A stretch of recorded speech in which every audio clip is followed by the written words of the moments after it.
conviens, je suis un mauvais chasseur. L'affût, pour moi, c'est l'heure qui tombe. La lumière diminuée, réfugiée dans l'eau, les étangs qui luisent, polissant jusqu'au ton de l'argent fin la teinte grise du ciel assombri. J'aime cette odeur d'eau, ce frôlement mystérieux des insectes dans les roseaux, ce petit murmure des longues feuilles qui frissonnent. De temps en temps, une note triste passe et roule dans le ciel comme un ronflement de conque marine. C'est le butor qui plonge au fond de l'eau son bec immense d'oiseau pêcheur et souffle. Rrrr. Des vols de grues filent sur ma tête. J'entends le froissement des plumes, l'ébouriffement du duvet dans l'air vif et jusqu'au craquement de la petite armature surmenée. Puis plus rien. C'est la nuit profonde avec un peu de jour resté sur l'eau. Tout à coup, j'éprouve un tressaillement, une espèce de gêne nerveuse, comme si j'avais quelqu'un derrière moi. Je me retourne et j'aperçois le compagnon des belles nuits, la lune, une large lune toute ronde, qui se lève doucement avec un mouvement d'ascension d'abord très sensible et se ralentissant à mesure qu'elle s'éloigne de l'horizon. Déjà un premier rayon est distinct près de moi, puis un autre un peu plus loin. Maintenant tout le marécage est allumé. La moindre touffe d'herbe a son ombre. L'affût est fini, les oiseaux nous voient, il faut rentrer. On marche au milieu d'une inondation de lumière bleue légère, poussiéreuse, et chacun de nos pas dans les clairs, dans les roubines, y remue des tas d'étoiles tombées et des rayons de lune qui traversent l'eau jusqu'au fond. Le rouge et le blanc. Tout près de chez nous, à une portée de fusil de la cabane, il y en a une autre qui lui ressemble, mais plus rustique. C'est là que notre garde habite avec sa femme et ses deux aînés. La fille, qui soigne le repas des hommes, raccommode les filets de pêche. Le garçon, qui aide son père à relever les nasses, à surveiller les martilières, vannes, des étangs. Les deux plus jeunes sont à Arles, chez la grand-mère, et ils y resteront jusqu'à ce qu'ils aient appris à lire et qu'ils aient fait leur bonjour, première communion.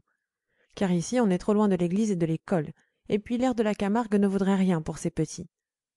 Le fait est que l'été venu, quand les marais sont à sec et que la vase blanche des roubines se crevasse à la grande chaleur, l'île n'est pas vraiment habitable. J'ai vu cela une fois au mois d'août, en venant tirer les hallebrands, et je n'oublierai jamais l'aspect triste et féroce de ce paysage embrasé. De place en place, les étangs fumaient au soleil comme d'immenses cuves, gardant tout au fond un reste de vie qui s'agitait, un grouillement de salamandres, d'araignées, de mouches d'eau cherchant des coins humides. Il y avait là un air de peste, une brume de miasmes lourdement flottante qu'épaississait encore d'innombrables tourbillons de moustiques. Chez le garde, tout le monde grelottait, tout le monde avait la fièvre, et c'était pitié de voir les visages jaunes, tirés, les yeux cerclés trop grands de ces malheureux condamnés à se traîner pendant 3 mois sous ce plein soleil inexorable qui brûle les fiévreux sans les réchauffer. Triste et pénible vie que celle de garde-chasse en Camargue. Encore celui-là a sa femme et ses enfants près de lui. Mais à 2 lieues plus loin, dans le marécage, demeure un gardien de chevaux qui, lui, vit absolument seul d'un bout de l'année à l'autre et mène une véritable existence de Robinson. Dans sa cabane de roseaux qu'il a construite lui-même, pas un ustensile qui ne soit son ouvrage, depuis le hamac d'osier tressé, les 3 pierres noires assemblées en foyer, les pieds de tamaris taillés en escabeau, jusqu'à la serrure et la clé de bois blanc fermant cette singulière habitation. L'homme est au moins aussi étrange que son logis. C'est une espèce de philosophe, silencieux comme les solitaires, abritant sa méfiance de paysan sous d'épais sourcils en broussailles. Quand il n'est pas dans le pâturage, on le trouve assis devant sa porte, déchiffrant lentement avec une application enfantine et touchante une de ces petites brochures roses, bleues ou jaunes qui entourent les fioles pharmaceutiques dont il se sert pour ses chevaux. Le pauvre diable n'a pas d'autre distraction que la lecture, ni d'autre livre que cela. Quoique voisins de cabane, notre garde et lui ne se voient pas. Ils évitent même de se rencontrer. Un jour que je demandai au Roudeïr la raison de cette antipathie, il me répondit d'un air grave. C'est à cause des opinions. Il est rouge et moi je suis blanc.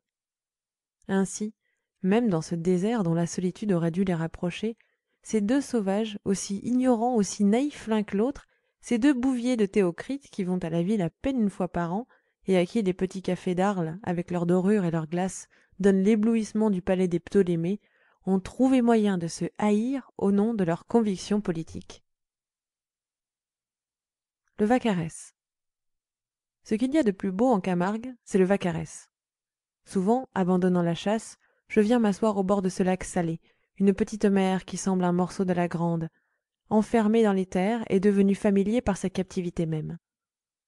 Au lieu de ce dessèchement, de cette aridité qui attristent d'ordinaire les côtes, Le Vaccarès, sur son rivage un peu haut, tout vert d'herbes fines, veloutées, étale une flore originale et charmante.